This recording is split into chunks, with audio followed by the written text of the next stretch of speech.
Bienvenidos y bienvenidas a su programa Monseñor Romero y la misión del Evangelio. Jueves 4 de mayo, recuerdo una canción de Luis Enrique Mejía Godoy.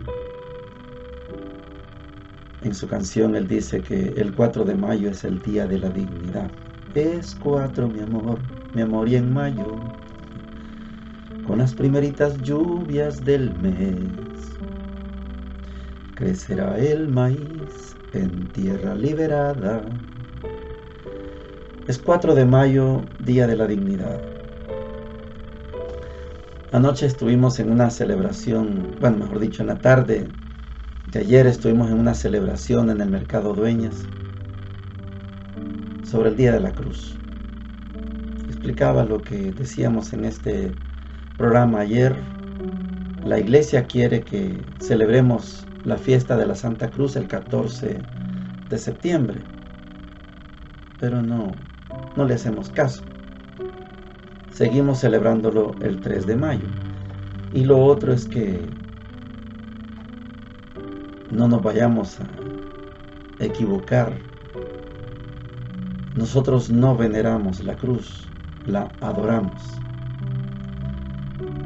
Nada más adoramos que la Santa Cruz después de Dios, porque la cruz está unida a Jesús. No podemos separar la cruz de Jesús.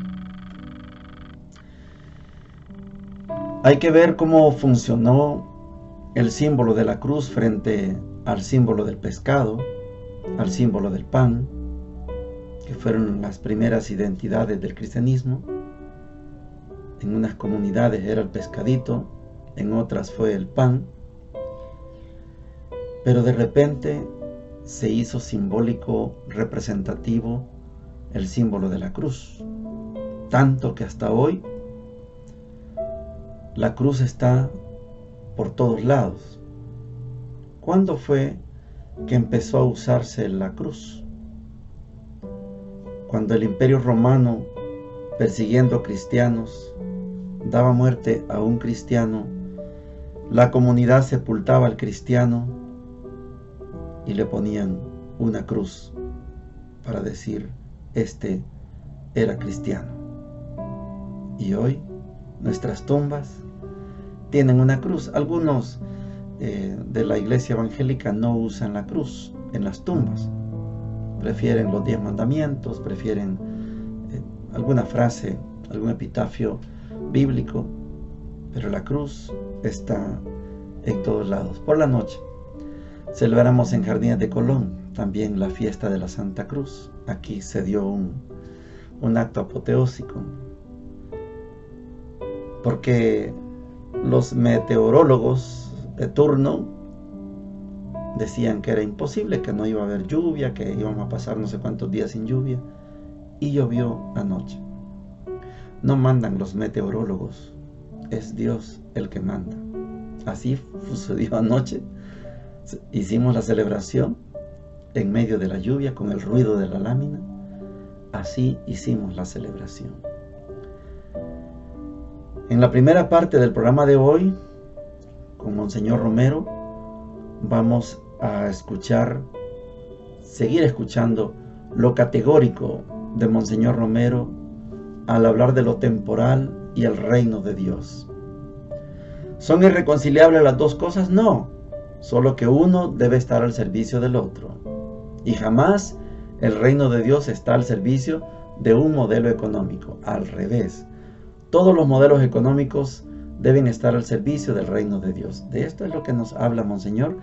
Y con este pensamiento terminamos el pensamiento. Con esta sección vamos a terminar el segundo pensamiento de Monseñor que comenzamos ayer, que el pensamiento rezaba: Dios revela al hombre el proyecto de la liberación auténtica. Y decía Monseñor que de nada sirve un progreso temporal si no está en clave del reino de Dios. Porque muchos proyectos se interponen al reino de Dios. Y aquí está la muestra. Oiga el pensamiento que hemos escogido para hoy. El proyecto de Dios es el proyecto del reino de Dios. Y todos los proyectos de progreso en el mundo no se deben de confundir con el proyecto del reino de Dios. Pero sí deben de hacerse cada vez más como un reflejo del reino de Dios. Y nuestra patria resolverá su problema en la medida en que trate de reflejar aquí, entre los salvadoreños, entre los ricos y los pobres, la justicia del reino de Dios, el amor del reino de Dios, así como también está estorbando al verdadero progreso material del Salvador, el que nos opongamos al progreso del reino de Dios. Y se opone al proyecto del reino de Dios el que unos pocos lo tengan todo y una mayoría no tengan nada. Claridad. Así se llama esta expresión de Monseñor Romero. No hay discusión. O nos sometemos al reino de Dios o solamente estamos sirviendo de estorbo. Así es la claridad que tiene Monseñor Romero. Oigamos a Monseñor. Y por eso termino mi reflexión, que podía ahondarse mucho más, sabiendo sobre todo, yo les encarezco que los cristianos cada día lean más y más el pensamiento de Dios, traten de encontrarse con Dios y vean que su proyecto es de una salvación integral y que todos los proyectos políticos de la tierra son limitados y que ninguno nos da toda la dimensión de salvación que Dios quiere para los pueblos y para los hombres. Por más audaz que parezca una transformación agraria o una nacionalización de la banca, más allá está Dios dándonos una nacionalización de los hijos de Dios, una libertad del pecado.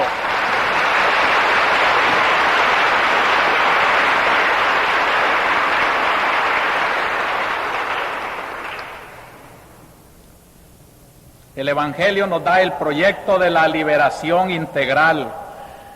Y yo quiero recordarles una frase famosa del Concilio Vaticano II cuando dice: aunque hay que distinguir cuidadosamente progreso temporal y crecimiento del reino de Cristo, sin embargo, el primero, o sea, el progreso temporal, en cuanto puede contribuir a ordenar mejor la sociedad humana, interesa en gran medida al reino de Dios.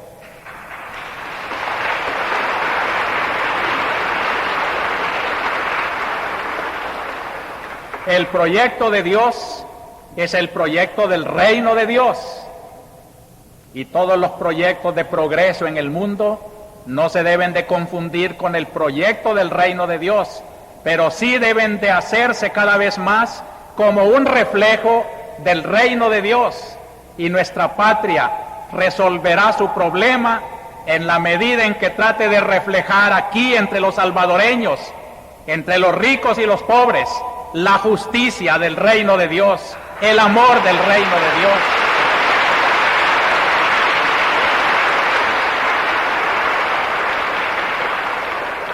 Así como también está estorbando al verdadero progreso material de El Salvador el que nos opongamos al proyecto del reino de Dios, y se opone al proyecto del reino de Dios el que unos pocos lo tengan todo y una mayoría no tenga nada.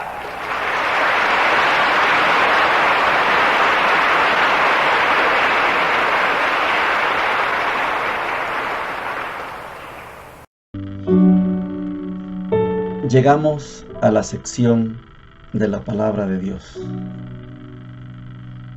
Tenemos como primera lectura siempre el capítulo 13 de los Hechos de los Apóstoles.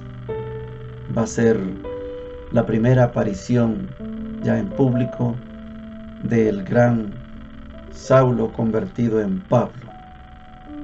Es importante ver cómo se van desarrollando las cosas en clave de una vida ya en otra dimensión.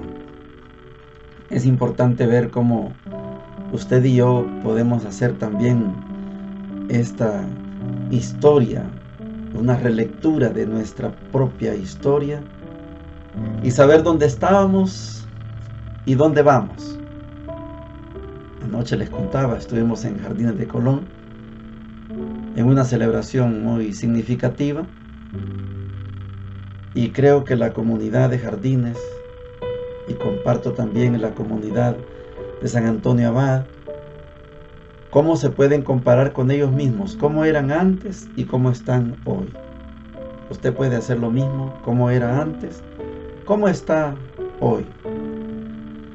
Saulo andaba persiguiendo cristianos, ahora Saulo es un proclamador del triunfo de Jesús sobre la muerte con su resurrección.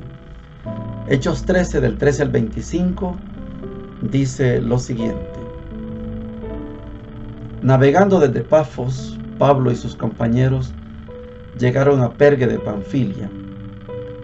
Juan se separó de ellos y se volvió a Jerusalén. Ellos continuaron desde Perge hasta Antioquía de Pisidia, y entrando un sábado en la sinagoga, tomaron asiento. Terminada la lectura de la ley y los profetas, los jefes de la sinagoga les mandaron a decir: hermanos, si tienen alguna palabra de aliento para el pueblo, pueden decirla. Pablo se levantó y, pidiendo silencio con la mano, dijo: israelitas y todos los que temen a Dios, escúchenme. El Dios de este pueblo, el Dios de Israel, eligió a nuestros padres y engrandeció al pueblo mientras residía en Egipto. Más tarde, con brazo poderoso, los sacó de ahí y durante 40 años los condujo por el desierto. Aniquiló a 7 pueblos paganos de Canaán y entregó su territorio en heredad a Israel. Por 450 años les dio jueces hasta el profeta Samuel. Entonces pidieron un rey y Dios les dio a Saúl, hijo de Quis, de la tribu de Benjamín, que reinó 40 años. Lo depuso y nombró rey a David, de quien dio testimonio: encontré a David, el de Jesé, un hombre a mi gusto que cumplirá todos mis deseos. De la descendencia de David, según la promesa, sacó Dios a Jesús como Salvador de Israel. Antes de su llegada, Juan predicó un bautismo de penitencia a todo el pueblo de Israel. Hacia el fin de su carrera mortal, Juan dijo: yo no soy el que ustedes creen. Detrás de mí viene uno al que no tengo derecho a quitarle las sandalias de sus pies. Palabra de Dios. Te alabamos, Señor. Está hablando el perseguidor. Ya no es perseguidor. Ahora habla con todo lo que él sabe, porque Pablo es un fariseo que deja esa religión judía y ahora se introduce en el movimiento de Jesús. Es una propuesta nada más.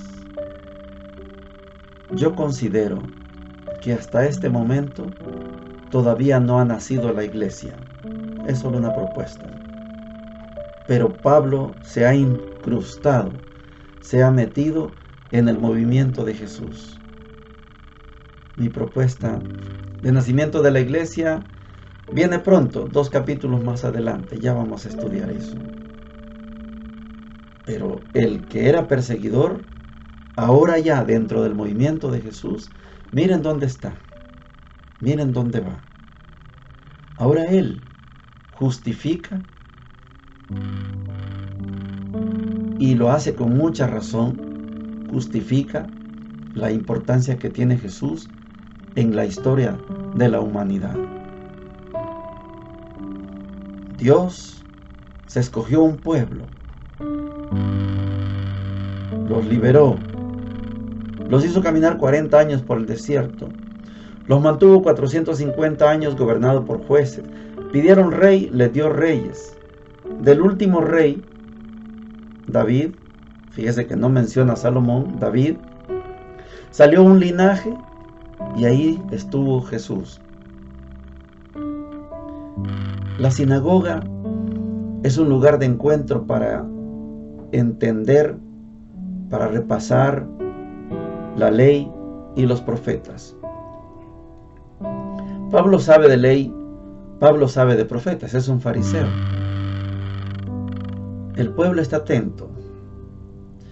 Y como decimos, o se dice en las películas, no se mueva de donde está, porque mañana continuamos con esa historia. Verán cómo termina ese gran discurso de Pablo, ya como un ex perseguidor y ahora como un predicador, como un catequista de la buena nueva. Mañana vamos a ver el desenlace de esta lectura de Hechos capítulo 13. El evangelio de hoy, Juan 13, del 13 hasta el 20, dice lo siguiente: ustedes me llaman maestro y señor y dicen bien, pero si yo, que soy maestro y señor, les he lavado los pies, también ustedes deben lavarse los pies unos a otros. Les he dado ejemplo para que hagan lo mismo que yo hice con ustedes. Les aseguro que el sirviente no es más que su señor, ni el enviado más que el que lo envía. Serán felices si sabiendo estas cosas las cumplen. No hablo de todos ustedes porque sé a quienes he elegido, pero sé de cumplir aquello de la Escritura: el que compartía mi pan se levantó contra mí. Se lo digo ahora, antes de que suceda, para que cuando suceda crean que yo soy. Les aseguro, quien reciba al que yo envíe, me recibe a mí, y quien me recibe a mí, recibe al que me envió. Palabra del Señor. Gloria y honor a ti, Señor Jesús. En la primera parte, en la primera lectura, estamos viendo a un ex perseguidor. Ya le impusieron las manos, ya lo enviaron, y él llega a la sinagoga. Los jefes de la sinagoga le dan la palabra. Ahora el ex perseguidor habla en nombre de Jesús. Ese ex perseguidor va en nombre de Jesús. El que recibe a un enviado mío, me recibe a mí. Y el que me recibe a mí, recibe al que me envió. Este juego de palabras debe ser suficiente para que comprendamos la necesidad que hay de recibir a los enviados, como la comunidad de Antioquía que recibe a Pablo y a Bernabé. Juan se les retiró. Hay una atención a lo que Pablo está presentando, y Pablo, ya enamorado de Jesús, no va a dejar de hablar de ese encuentro personal que le cambió la vida, y ya no va a dejar de hablar de que lo mejor que le puede pasar a una persona es encontrarse con Jesús. El otro elemento que vamos a sacar de esta lectura del Evangelio de Juan capítulo 13 es que Jesús da la clave. Ustedes me llaman Señor, y lo soy. Me llaman Maestro, y lo soy. Si yo, que soy Maestro y Señor, les he lavado los pies a ustedes, ustedes también tienen que hacer lo mismo, porque para eso les he dado ejemplo. Podemos decir hoy, realmente, que aquellas personas que de alguna manera soñamos con un mundo mejor, ahí está la clave. Lavémonos los pies los unos a los otros y se acabó el problema. Se acabó el problema de la humanidad. El día lunes fue 1 de mayo y yo tuve la intención de ir a la marcha. Pregunté, me dijeron, pensé que iba a haber 3 marchas como el año pasado. Solo hubo 2 marchas. Yo, ¿en cuál me ubico? Una era para denunciar al gobierno, otra para favorecer al gobierno. ¿En cuál voy? En ninguna. No fui a marchar. Porque la mística del 1 de mayo es ir a exigir las justas reivindicaciones de la clase obrera.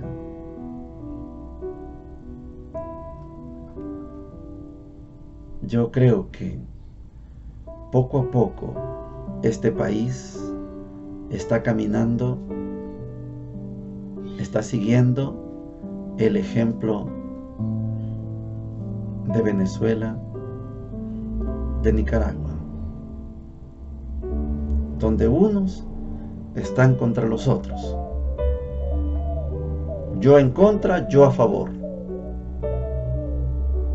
Vos decís, yo digo. Se pierde la riqueza del país.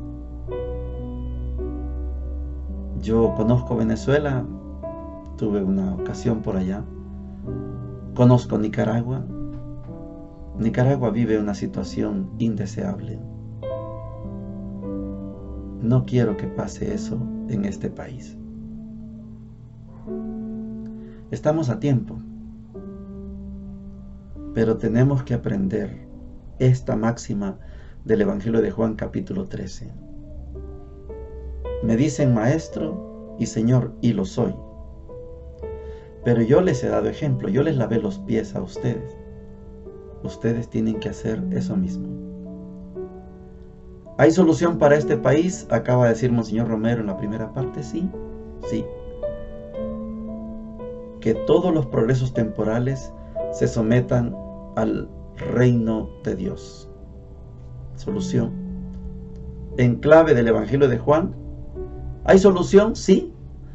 Lavémonos los pies unos a otros.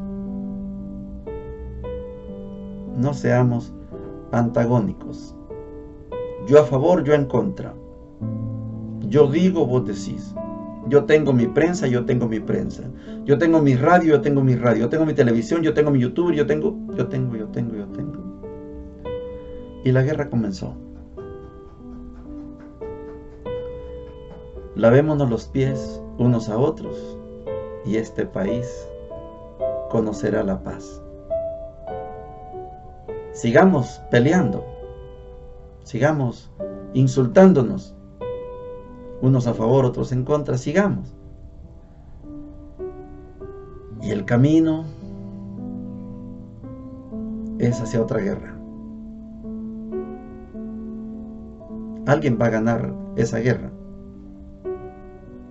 Pero cristianos y cristianas no estamos en condiciones de insultarnos unos a otros. Cristianos y cristianas estamos llamados a lavarnos los pies los unos a los otros. Que el que más sirva sea el que gane esta batalla, no el que grita más, no el que hace más propaganda, no el que tuvo más gente en las marchas, eso es secundario. El que más sirve, el que más lava los pies, ese es el que gana esta batalla. Bendiciones para todos y para todas.